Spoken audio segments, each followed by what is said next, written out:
If you look at the natural up and down regulation of testosterone, it follows a circadian rhythm. In the first 2 hours of waking, it reaches its peak and then it starts to fall. And by midday, it's kind of gone. People with naturally high testosterone don't have side effects from having naturally high testosterone.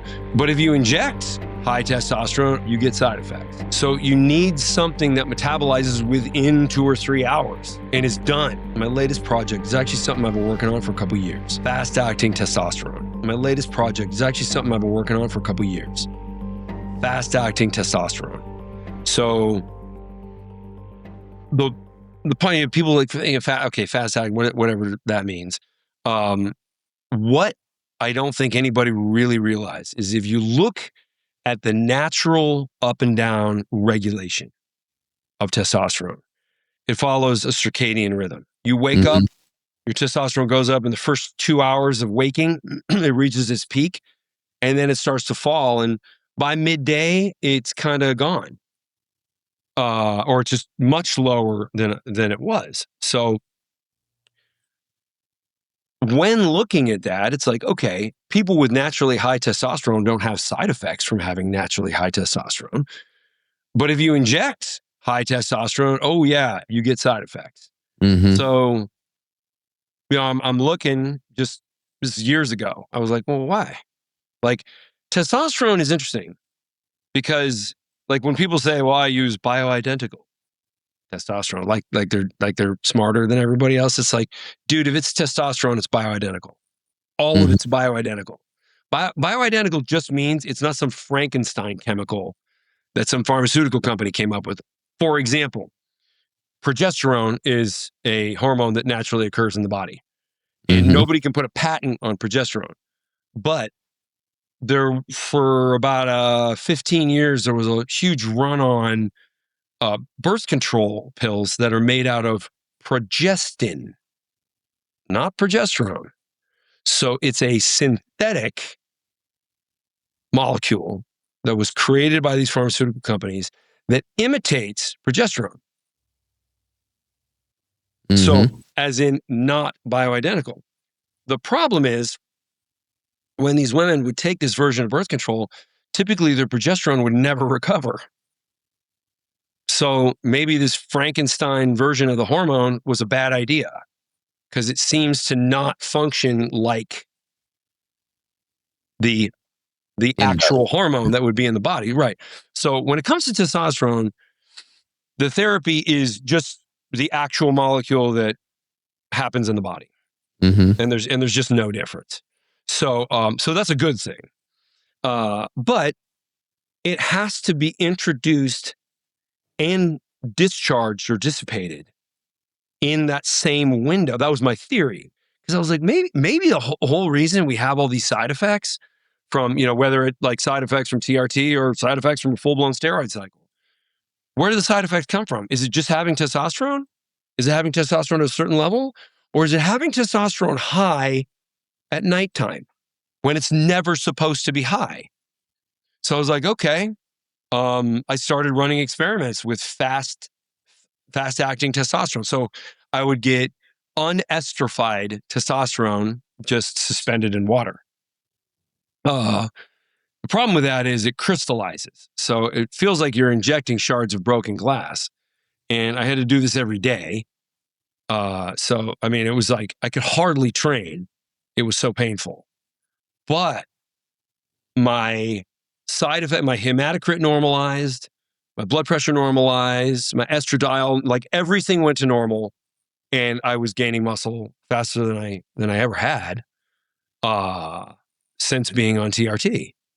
And so I was like, okay, like let me look at my blood work. Same thing. And so basically you take the same amount of testosterone you would normally have in the course of a day, but your body is able to metabolize it within the first 2 or 3 hours when it normally should. So if I take the experiments were on 7.5 milligrams of testosterone absorbed into the bloodstream per day, which is just a fraction of a TRT dosage. Dose standard is like 150 to 200 across the board generally, right? 150 to 200 per week. Right. Right. So You you look got at a lot of 7. people taking it like a lot of people still prescribe it just once a week as opposed to breaking it up into multiple Well, times a but week. here's the thing: Yeah. if you're injecting cypionate or anthate and you take it every day, you didn't do anything Mm-hmm. because it's still a version of testosterone that lasts for 10 to 12 days in the system. Just Mm-hmm. because you're taking 7 shots of it instead of 1, it doesn't make it metabolize correctly. So you need something that metabolizes within 2 or 3 hours and is done. And this is what having the esterified suspended in water is allowing for, Well, basically. that was one approach, but like I said, it crystallizes, so it sucks. It's Mm-hmm. the worst thing. You know, I wouldn't recommend. Oh, also, you can't shoot it with like an insulin needle. You need a big Yeah, like bigger an needle. 18 gauge needle because otherwise the crystals get gummed up in the needle. Not pleasant. Oh, dude, it was the worst. So, I was like, okay, how do we get unesterified testosterone into the body to metabolize very quickly? There is, I ran into some guys through a TRT lab I was working with, and I'm telling them, giving them the play by play, and they're like, okay, so what about a liposomal gel? And I'm like, well, that would do it. So a gel that you put testosterone in, unesterified, and squirt it under your tongue. The liposomal gel acts as it almost feels like toothpaste, like it's a little like Mm-hmm. tingly. That's so it opens up all the capillaries in the mouth. The testosterone can go into the bloodstream. It's about half. So if like you squirt 15 milligrams, you get 7.5. That's where I got the 7.5 number, which is what we ran all the tests with. And like I said, that's a fraction of a dose. And people were getting to 2,300 nanograms to the deciliter for a couple hours. And then it Mm-hmm. drops off. And then they're basically on their natural test. Now, I mean, whether that's suppressed or not, my suggestion is if you have been suppressed by TRT, get on, you can start this and then simultaneously start using like kisspeptin, which is a peptide that will restore your natural testicular function. Or you can stay suppressed if you don't want to get anybody pregnant. Yeah. Yeah. So when you're showing like how do you test blood work? Like you're having them draw blood work labs. Yeah, every hour. Applying it every hour. Okay. Mm-hmm. And then it would totally go to baseline after 4 hours, you said? Yeah.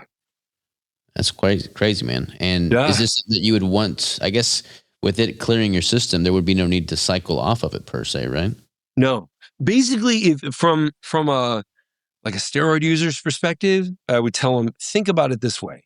You're on cycle from 8 a.m. to 10 a.m. every day. And then in the in-between, your body's just perfectly healthy.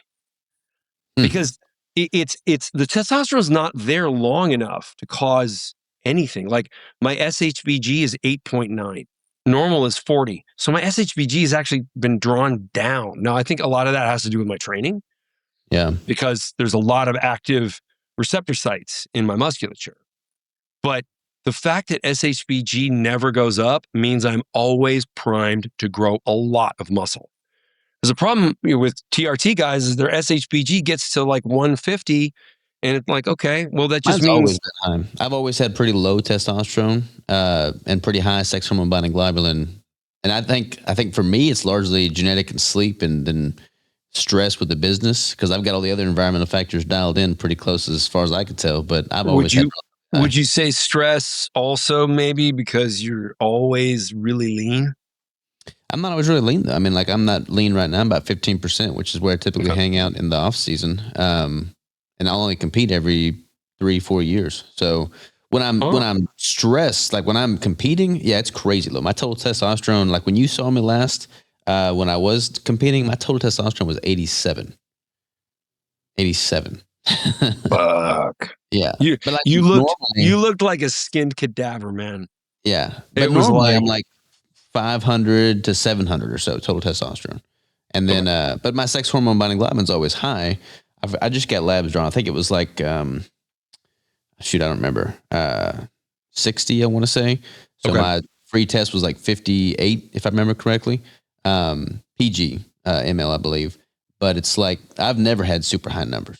So I don't know how much that's genetic. Of course, I'm competing nationally too, so it's not like I can take anything to counteract it either. Yeah, you wouldn't even be able to take this because, I mean, it is testosterone, despite the fact that it won't show. Like if you got your blood tested later in the day, even me, I was on. Yeah, it would just be like, oh, you're not on anything. That is wild, man. 4-hour clearance time. That's because there's nothing really else like that on the market that I've been aware of, right? That's pretty much the only thing. No, but people understand it because they're saying like you've seen all these videos recently where people are like, you got to split up your TRT in daily shots. It's like, yeah, that's the correct logic, but wrong pharmaceutical because that's all long-lasting testosterone. Like you can't cleave the ester off of it. Yeah, the circadian rhythm component. I mean, when you look at all hormones across the board, leptin, ghrelin, cortisol, insulin, I mean, everything, it's all based off of circadian rhythm. So it stands to reason that any exogenous hormones that you're bringing into the body would also follow suit. Right. So any injection that's going to keep a hormone high 24/7 for days on end, you don't want that. Yeah. Thank you for watching this episode of The Savage Clip. If you want to see the full-blown deep dive, check out the full episode here, and I'll see you there.